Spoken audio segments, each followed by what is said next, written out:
Assalamualaikum warahmatullahi wabarakatuh. Kami dari kelompok 3 di sini kami ingin melakukan eksperimen yaitu membuat es krim dengan menggunakan metode tanpa kulkas. Sebelumnya perkenalkan, nama saya Muhammad Farah Sewani. Pertama. Saya Putri, saya Keisha Firani Vega, saya Syafira Diva. Oke, selamat menonton. Sifat koligatif varian ada 3. Pertama, kenaikan titik tinggi. Kedua, penurunan titik beku. Dan yang ketiga, ada tekanan asam.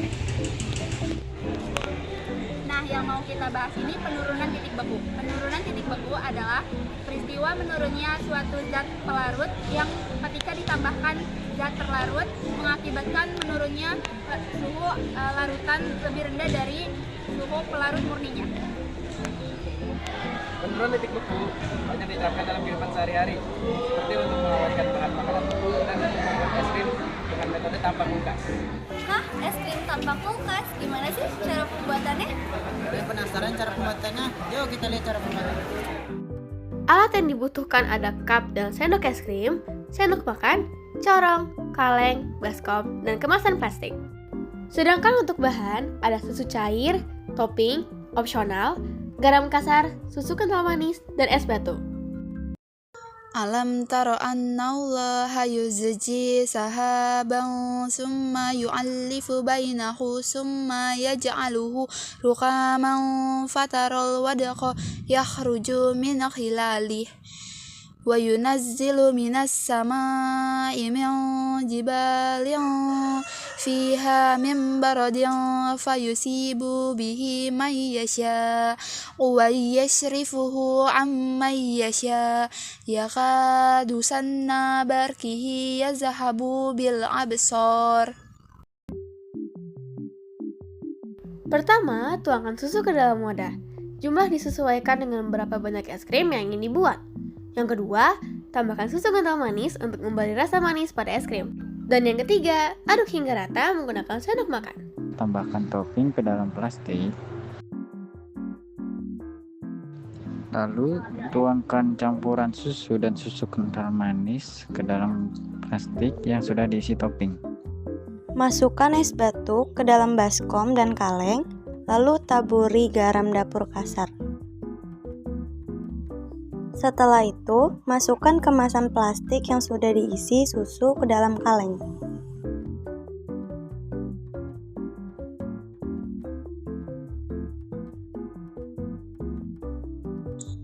Penuhi kaleng dengan es, lalu tabur garam dapur kasar lagi, lalu tutup kaleng. Masukkan kaleng ke dalam baskom yang berisi es batu yang sudah ditaburi garam dapur kasar.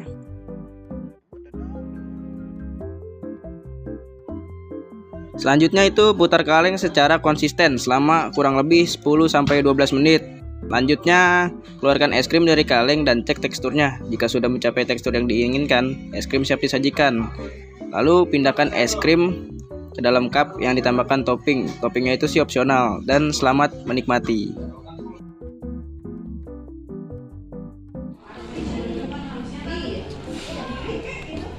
Berapa nilai dari 85 sampai 5 tadi? 100. 100 ya kasih 90 aja. Wow. Terima kasih Bapak. Saya akan mencoba hasil pembuatan es krim kelompok 3 dan saya akan mencicipi.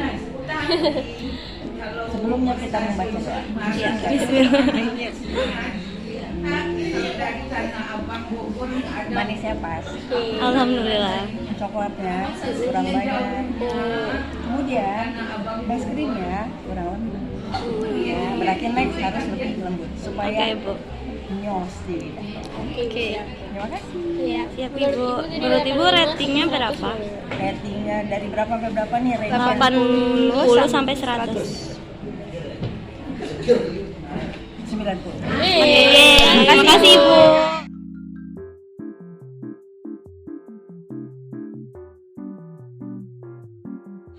Baik, hasil eksperimen ini adalah es krim dengan tekstur lembut.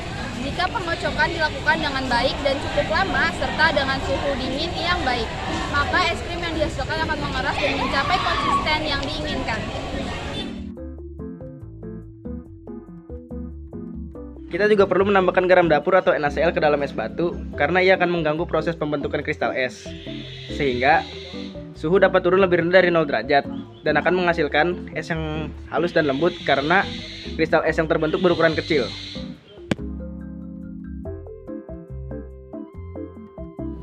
Nah, perbedaan hasil eksperimen pembuatan es krim tanpa kulkas dengan menggunakan kulkas terletak pada tekstur, waktu, dan daya tahannya. Kalau menggunakan kulkas atau freezer, proses pembekuan es krim lebih lama, sekitar 4-6 jam. Hasilnya, es krim lebih halus, creamy, bisa tahan lama karena bisa langsung disimpan di freezer. Sedangkan kalau tanpa kulkas, biasanya pakai metode es batu dan garam, seperti yang sudah kita lakukan eksperimen kemarin.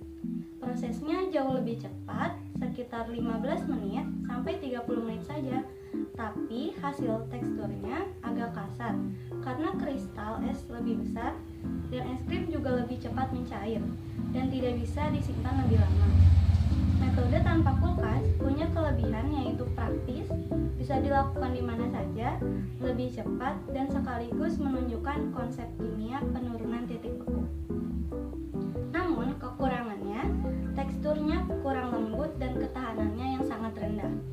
Jadi bisa kita simpulkan, kalau pakai kulkas hasilnya lebih lembut dan tahan lama. Sedangkan tanpa kulkas lebih cepat jadi, tapi kualitas es krimnya kurang maksimal.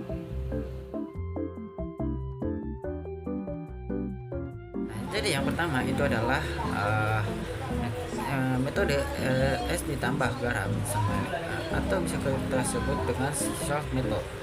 Jadi untuk cara yang kedua, itu adalah nitrogen cair atau liquid nitrogen ya.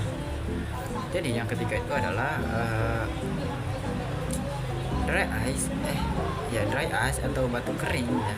Nah, untuk nomor 4 itu adalah seperti metode tradisional untuk es potong es, atau bisa kita sebut dengan es krim potong atau yang nama lainnya itu adalah es serut ya. Cara yang kelima itu adalah menggunakan logam panci logam ya yang lebih tipis dan juga itu pendinginnya sangat cepat, pendingin cepat. Nah, kesimpulan dari eksperimen kami adalah eksperimen membuat es krim dengan kaleng menunjukkan bahwa penambahan garam pada es menyebabkan penurunan titik beku air, sehingga campuran es dan garam dapat mencapai suhu yang lebih rendah dari 0 derajat Celcius. Nah, tekanan dari inilah yang membuat adonan es krim dalam kaleng membeku lebih cepat. Proses memutar kaleng menjaga adonan agar tetap mencampur rata, sehingga terbentuk kristal es yang halus dan menghasilkan tekstur es krim yang lembut. Dengan demikian, percobaan ini membuktikan penerapan konsep penurunan titik beku dalam kehidupan sehari-hari. Oke, jadi itu tadi adalah proses pembuatan es krim tanpa kulkas dari kelompok kami. Terima kasih sudah menyaksikan. Wassalamualaikum warahmatullahi wabarakatuh.